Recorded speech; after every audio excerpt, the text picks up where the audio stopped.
बिस्मिल्लाहिर्रहमानिर्रहीम। नाज़रीन अस्सलाम वालेकुम। मैं हूं आपका मेज़बान साबिर शाकिर वफाकी दारुल हुकूमत इस्लामाबाद से कुछ ताज़ा तरीन इत्तलाआत और हम अपने आप शेयर करते हैं। 3-4 खबरें होंगी, एक लाहौर से, एक पेशावर से, एक इस्लामाबाद से, एक रावलपिंडी से। इंपॉर्टेंट खबरें हैं क्योंकि अभी खेल ख़त्म नहीं हुआ, बल्कि खेल में तेज़ी आ जाती है जब इमरान खान साहब को मैसेज भेजा जाता है सुलह का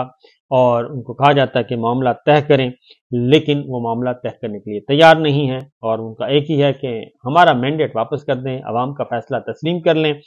और मुझे फ्री एंड फेयर ट्रायल दें और बात ख़त्म करें। इसके अलावा हमारी कोई डिमांड नहीं है। पाकिस्तान के अवाम ने जो फैसला किया उसको अकॉर्डिंगली पाकिस्तान के मुंतखब नुमाइंदों के हवाले इक़्तिदार किया जाए और जो चोरी का निज़ाम कायम किया हुआ है, इस चोरी के निज़ाम को ख़त्म किया जाए। ये इमरान खान साहब का एक वाज़ेह तौर पे असूली मौक़िफ़ मौजूद है। जो भी मिलने जाता है, खा वो किसी भी एंड से जाए और किसी फैमिली मेंबर को अप्रोच किया जाता है तो उनकी तरफ से एक ही जवाब है, इसके अलावा कोई जवाब नहीं है।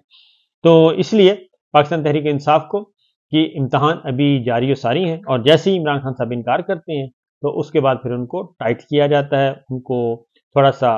तंग किया जाता है और पाकिस्तान तहरीक इंसाफ को भी तंग किया जाता है। इसी तरीके से मखसूस नशिस्तों का मामला है। मखसूस नशिस्तें भी जिस तरीके से बले निशान वापस लेके फिर मखसूस नशिस्तें भी दी जा रही हैं। पाकिस्तान तहरीक इंसाफ की सीट नशिस्तें दी जा रही हैं, बाकी जमातों को दी जा चुकी हैं, कुछ दी जानी हैं। तो वो झगड़ा भी अभी चल रहा है और यह झगड़ा भी पेशावर हाई कोर्ट पहुंचने वाला है क्योंकि खैबर पख्तूनख्वा असम्बली का इजलास गवर्नर साहब ने बुला लिया था और गवर्नर साहब के बुलाए इजलास को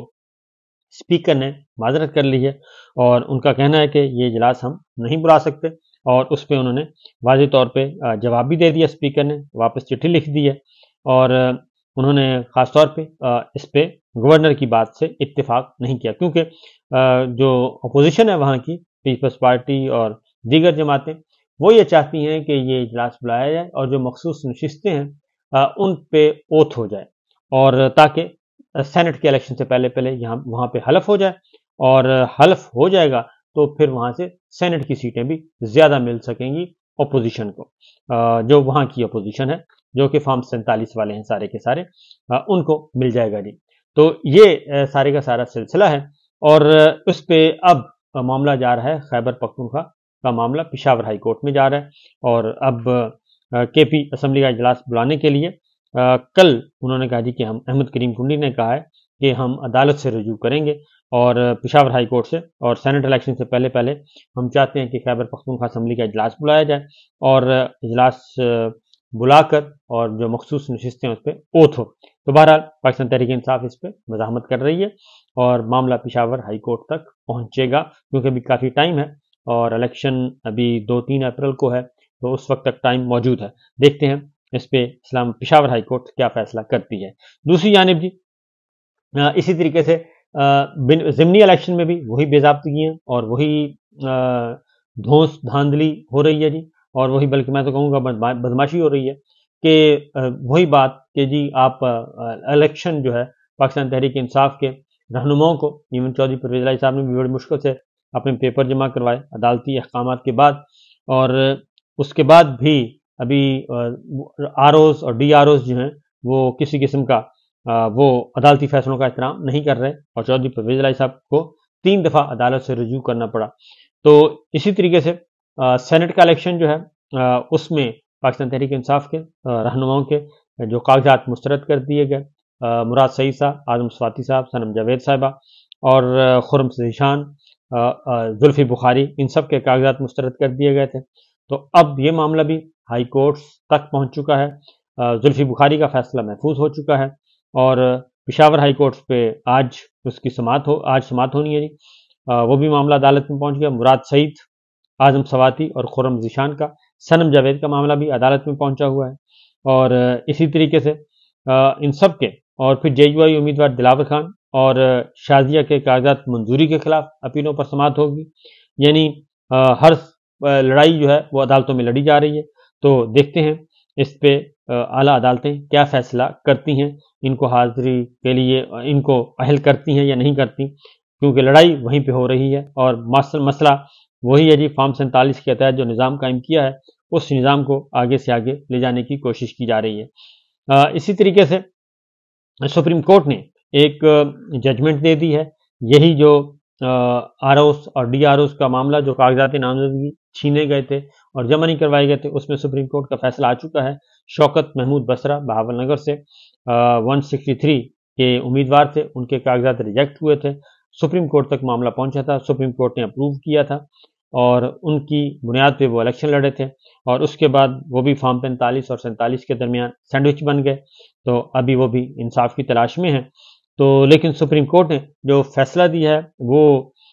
بڑا واضح ہے۔ انہوں نے کہا ہے کہ انتخابات جمہوریت کی اساس ہوتے ہیں، اور سابق امریکی صدر ابراہیم لنکن نے کہا تھا کہ انتخابات کا تعلق عوام سے ہے اور انتخابات میں حصہ لینے والوں کے لیے سازگار ماحول فراہم کرنا ناگزیر ہے۔ کسی ایک فرد کے لیے تکنیکی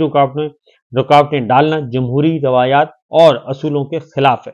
ریٹرننگ افسر کے ایما پر الیکٹورل قوانین اور رولز کو ثوابدیدی فلٹرنگ کے طور پر استعمال نہیں کیا جا سکتا۔ یہ بہت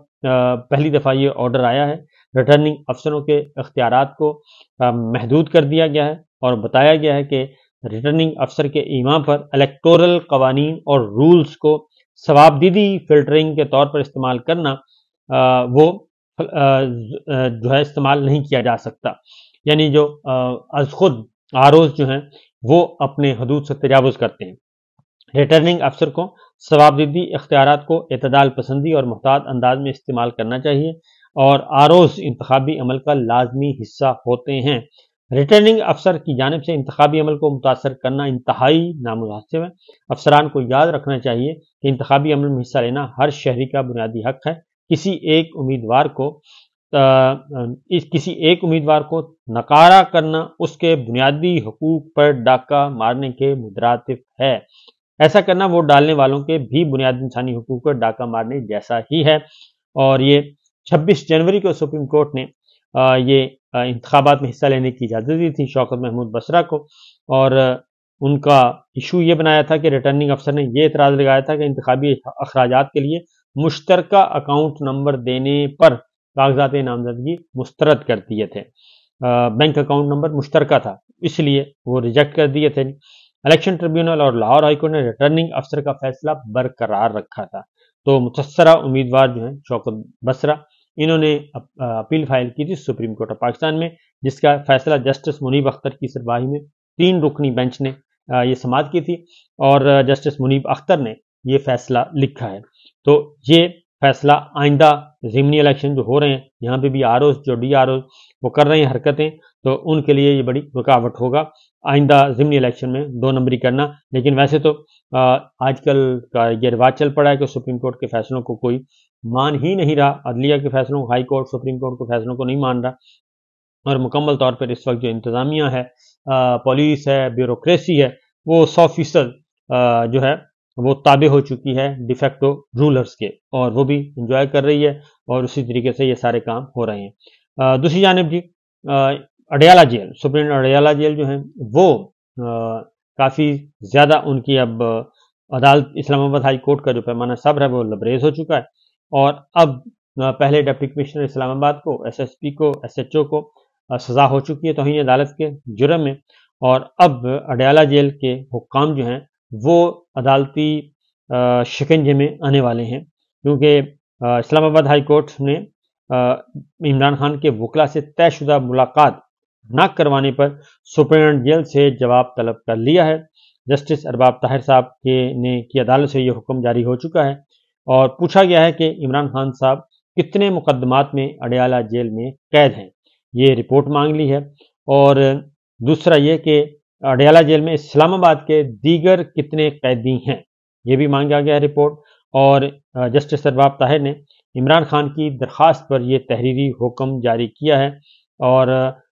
ویسے بھی وارن کیا تھا، خبردار کر چکی ہے عدالت جیل حکام کو کہ جناب آپ حدود سے تجاوز کر رہے ہیں، عدالتی احکامات کی پرواہ نہیں کر رہے، اور ایسا نہ ہو کہ آپ کا بھی جو انجام ہے وہ ڈپٹی کمشنر اسلام آباد اور ایس ایس پی اسلام آباد جیسا ہو، اور پھر بعد میں آپ لوگ منت ترلے پہ آ جاتے ہیں، اور جب عدالتیں حکم دیتی ہیں تو اس وقت آپ عدالتی احکامات کے بجائے کسی اور کی ہدایات لینا شروع کر دیتے ہیں۔ یہ ایک ہوا جی۔ دوسرا ایک اور خبر، اور وہ ہے جناب جنرل باجوہ اور जनाब फैज़, जनाब बाजवा और ख्वाजा आसिफ साहब के दरमियान मामलात काफ़ी अब ये वज़रा जो हैं, वफाकी वज़रा आपस में ही उलझ पड़े हैं। वज़ीर दिफा ख्वाजा आसिफ साहब हैं और फॉर्म 47 के तहत वो MNA बने हैं और फॉर्म 45 जो है वो रेहाना इम्तियाज़ डार साहिबा के पास है, वो इंसाफ मांग रही हैं। ख्वाजा साहब जो हैं वो अब ज़रा थोड़ा सा अपने हस्ब मामूल उखड़े उखड़े से महसूस हो रहे हैं। शायद उनके पास कोई इत्तला हो कि उनकी डिस्क्वालिफिकेशन किसी भी वक्त वापस हो सकती है, डिस्क्वालिफिकेशन हो सकती है, वो डीसीट हो सकते हैं और उनका नतीजा किसी वक्त भी तब्दील हो सकता है, क्योंकि ये अदालत पर डिपेंड करता है कि उनका केस कितनी जल्दी टेकअप किया जाता है, क्योंकि फॉर्म 45 का सारा रिकॉर्ड रेहाना इम्तियाज़ डार साहिबा के पास मौजूद है और इलेक्शन वहाँ का जीते हुए हैं। रेहाना इम्तियाज़ साहिबा जीती हुई हैं और ख्वाजा साहब जो हैं वो फॉर्म 47 के तहत उनको कामयाबी का नोटिफिकेशन मिला हुआ है। ये सूरत हाल ये है कि जनाब उनके दरमियान एक तो वो बुलाना चाह रहे थे और जनाब बाजवा और जनाब फैज़ को, उस पर लॉ मिनिस्टर आज़म नज़ीर तारड़ साहब उन्होंने शहबाज शरीफ साहब की हिदायत पर एक बात की है। उन्होंने कहा जी कि जनाब बाजवा और जनाब फैज़ को कौमी असम्बली में तलब नहीं किया जा सकता और ऐसा कोई ऑप्शन नहीं है। हाँ, अलबत्ता उन्हें कायमा कमेटी में बुलाया जा सकता है और उस पर देखते हैं कि ख्वाजा आसिफ साहब उस तरफ बढ़ते हैं या नहीं। लेकिन दूसरी जानिब शहजाद अकबर साहब ने ये इसको कंफर्म किया है अपनी सोर्सेज से कि जनाब बाजवा ने ख्वाजा आसिफ को काफ़ी बुरा भला कहा है और ख्वाजा आसिफ साहब ने भी कहा है कि ये कहा गया था मुझे जनाब बाजवा की तरफ से कि जी प्रेस कॉन्फ्रेंस करूँगा और अगर आपने मेरे खिलाफ बोलना बंद ना किया तो ख्वाजा साहब ने कहा जी आप कर लें। तो मामला सिर्फ यहीं तक महदूद नहीं है, बल्कि पस पर्दा पस चलमन कुछ और स्क्रिप्ट है जिसकी तरफ नवाज शरीफ साहब, मरीम साहिबा, ख्वाजा साहब बढ़ना चाह रहे हैं और क्योंकि इनको ख़तरा है कि कहीं ऐसा ना हो कि ये जो सारे का सारा एक जाली निज़ाम है ये ज़मीन बोस हो जाए और हम देखते रह जाएं। तो बहरहाल चीज़ें जो हैं कोई अच्छी नहीं है, सूरत हाल अच्छी नहीं है हुक्मरान इत्तेहाद के लिए, ख़ास तौर पे नून लीग के लिए, और हालात अभी तक बदस्तूर जो है डामाडोल हैं। देखें ये जो एक बैसाखियों के सारे सिस्टम खड़ा किया है, कब तक ये सिस्टम चलता है। तो ये है सिचुएशन। इजाज़त दीजिए, अल्लाह हाफिज़।